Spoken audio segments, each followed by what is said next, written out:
আসসালামু আলাইকুম। ব্যারন্স টফেলের প্রথম ক্লাসে আপনাদের সবাইকে স্বাগতম। টফেলটা আসলে কি? টফেলটা হলো সকল গ্রামার বইয়ের বেসিক বই, কোর বই। যত গ্রামার বই বাংলাদেশে আছে, আমরা পড়ছি চাকরি পরীক্ষার জন্য, বিশ্ববিদ্যালয় ভর্তি পরীক্ষার জন্য, সকল বই কিন্তু লেখা হয়েছে এই বইটার উপর বেস করেই। এবং বাংলাদেশের যত পরীক্ষা আছে, প্রতিযোগিতামূলক পরীক্ষা, সেটা বিসিএস পরীক্ষা হোক, ব্যাংকের পরীক্ষা হোক, অথবা বিশ্ববিদ্যালয় ভর্তি পরীক্ষা হোক, এই পরীক্ষাগুলোর গ্রামার পার্টে যত প্রশ্ন আছে, সকল প্রশ্ন অবশ্যই এই টফেল থেকে হয়। এবং বিশ্ববিদ্যালয় ভর্তি পরীক্ষায় তো অসংখ্য প্রশ্ন হুবহু টফেল থেকে কমন পড়ে। আর আমাদের দেশে আমরা একটা জিনিসে অভ্যস্ত, সেটা হলো রুল মুখস্থ করতে অভ্যস্ত। আমরা প্র্যাকটিস করার চেয়েও কিন্তু বেশি রুল পড়ি। ফলে যেটা ঘটে সেটা হলো আমরা রুল পারি ঠিকই, প্র্যাকটিস করতে গেলে কিন্তু আমরা পারি না। সের জন্যই আমি রুলের উপর ফোকাস কম করে প্র্যাকটিসের উপর বেশি ফোকাস করব। হ্যাঁ, তবে টপিকটি উপর প্র্যাকটিস করার আগে আমি টপিকটা নিয়ে একটা ওভারভিউ দেবো খুব শর্ট টাইমে, যেন আপনারা প্র্যাকটিস করতে গিয়ে অসুবিধা না পড়েন। দেখুন, লেখা আছে আমার স্ক্রিনে এক্সারসাইজ 3, ডিটারমাইনার্স। পেজটা খুলবেন 47। এক্সারসাইজ 1 এবং 2 কোথায় গেল সেটা খুব সহজ টপিক হওয়ার কারণে আমি আলোচনা নিয়ে আসতে চাইনি। তবে আমরা একটা ব্যাকগ্রাউন্ড দিব। ডিটারমাইনার্স বুঝতে গেলে আমাদেরকে কাউন্টেবল এবং আনকাউন্টেবল নাউন বুঝতে হবে। আপনারা হয়তো অনেকে জানেন, কাউন্টেবল নাউন মানে হলো গণনা করা যায় এমন কিছু নাউন, আর আনকাউন্টেবল নাউন মানে কি? গণনা করা যায় না এমন কিছু নাউন। লেখা আছে দেখুন, কাউন্টেবল নাউন প্রথমেই বুক লেখা আছে, আপনারা একবার স্ক্রিনে দেখতে পাচ্ছেন বুক। বুক মানে কিন্তু একটি বই, আর বুকস মানে অনেকগুলো বই। তারপরে তেমনিভাবে লেখা আছে pen, pens, tables and shops. তার মানে কাউন্টেবল নাউন কিন্তু সিঙ্গুলারও হতে পারে, প্লুরালও হতে পারে, যেটা আমি লিখে রেখেছি নিচে লাল দাগে। দেখুন লেখা আছে বোথ সিঙ্গুলার অ্যান্ড প্লুরাল। অন্যদিকে আনকাউন্টেবল নাউন মানে যে নাউনগুলো গণনা করা যায় না, প্রথমে লেখা আছে দেখুন সুগার। সুগার মানে কিন্তু চিনি। আমরা কিন্তু বলতে পারছি না যে একটা সুগার বা কয়েকটা সুগার। তেমনিভাবে অ্যাডভাইস, ইনফরমেশন অ্যান্ড ফার্নিচার। অসংখ্য আনকাউন্টেবল নাউন আপনার হাতে যে বইটি আছে ওই বইতে আছে। আর ব্যারন্স টফেলেও কিছু আনকাউন্টেবল নাউনের কথা উল্লেখ করা আছে, আপনারা দেখে নিতে পারেন। জি, এবার আসি আমরা ডিটারমিনার্সটা কি। ডিটারমিনার্স মানে হলো এই নাউনগুলোর আগে, সেটা কাউন্টেবল অথবা আনকাউন্টেবল নাউনগুলোর আগে কোন ডিটারমিনার্সগুলো বসে। তাহলে আমি খুব সহজ করে একটু লিখে রেখেছি আপনাদের জন্য, যেগুলো একবার বেসিক। সেটা হলো কাউন্টেবল নাউনের আগে এই 3টি ডিটারমিনার্স বসে সিম্পলি, এ, মেনি আর হলো ফিউ। ফিউ মানে কিন্তু ফিউর যা যা আছে, ফিউর কম্পারেটিভ ফর্ম ফিউয়ার, অথবা সুপারলেটিভ ফর্ম ফিউয়েস্ট, অথবা a few, the few, very few, only a few, সব হতে পারে। অন্যদিকে আনকাউন্টেবল নাউনের জন্য বসে মাচ আর হলো লিটল। লিটলের comparative form less, least, only a little, very little, যা যা আছে সব লিটলের। অন্যদিকে বোথ মানে কাউন্টেবল আনকাউন্টেবল দুটার সাথেই বসে the, some, any, no, a lot of, lots of, plenty of. তাহলে যদি আমি একটু প্র্যাকটিস করি আপনাদের সাথে শর্ট টাইমে, এ বুক আমরা বলতে পারছি একটি বই, আমরা বলতে পারছি মেনি বুকস অথবা ফিউ বুকস। আমরা কিন্তু বলতে পারছি না যে এ সুগার, একটি সুগার। তাহলে আমরা কি বলতে হবে? আনকাউন্টেবল নাউনের সাথে বসে মাছ, আমরা বলতে পারি মাছ সুগার মানে অনেক অনেক চিনি, অথবা লিটল সুগার, অল্প একটু চিনি। আশা করি আপনারা বুঝতে পেরেছেন বেসিক বিষয়টাই। আর দুটো ডিটারমাইনারের সাথে আপনাদের পরিচয় করে দিতে চাই এখন, সেটা হলো দিস অ্যান্ড দিস। দিস শব্দটি সিঙ্গুলার, ডিটারমিনেন্টটি সিঙ্গুলার, আর দিস ডিটারমিনেন্টটি প্লুরাল।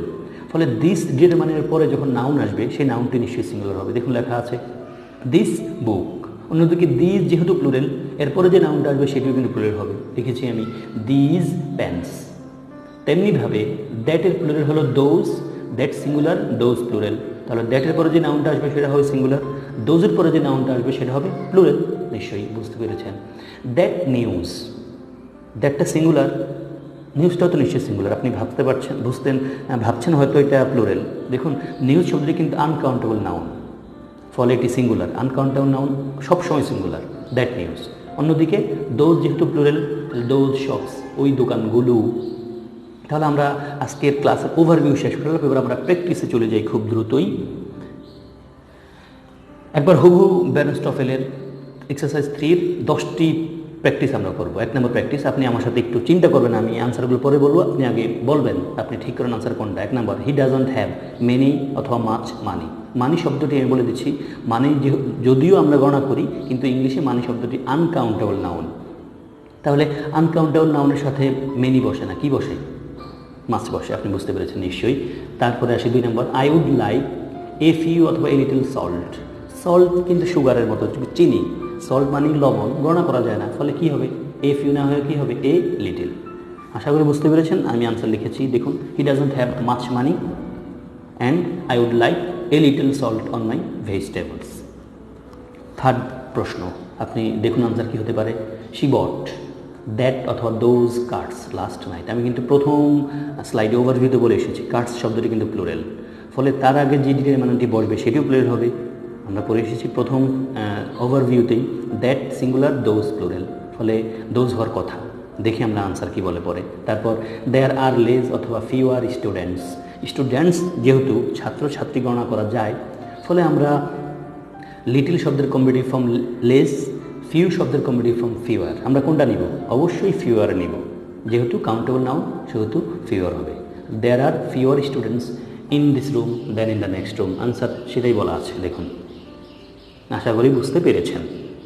দেন ফিফথ বাক্য, দেয়ার আর টু মাচ অথবা too many bad news on television tonight.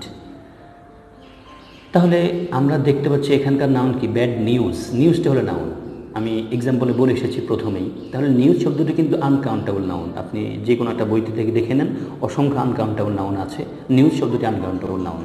তাহলে আমরা টু মেনি বলতে পারছি না, মাছ বলতে হবে আমরা। তারপরে দেখুন, I do not want this অথবা দিস ওয়াটার। ওয়াটার কিন্তু আনকাউন্টেবল নাউন, আপনারা বুঝতে পেরেছেন, ওয়াটার গণনা করা যায় না, ফলে সিঙ্গুলার। আনকাউন্টেবল নাউন সবসময় সিঙ্গুলার। তাহলে সিঙ্গুলারের জন্য আমরা কী বসাবো, দিস নাকি দিস? আমরা পড়ে এসেছি ওভারভিউতে দিস শব্দটি সিঙ্গুলার আর দিস প্লুরাল, তাহলে নিশ্চয়ই কী হওয়ার কথা, দেখুন দেখাই আছে, there are too much bad news on television two night.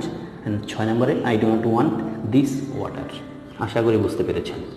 7 number প্রশ্ন, this is too many or too much information to learn. Information শব্দটি আনকাউন্টেবল নাউন, তাহলে নিশ্চয়ই টু মেনি হবে না, কি হবে, টু মাচ।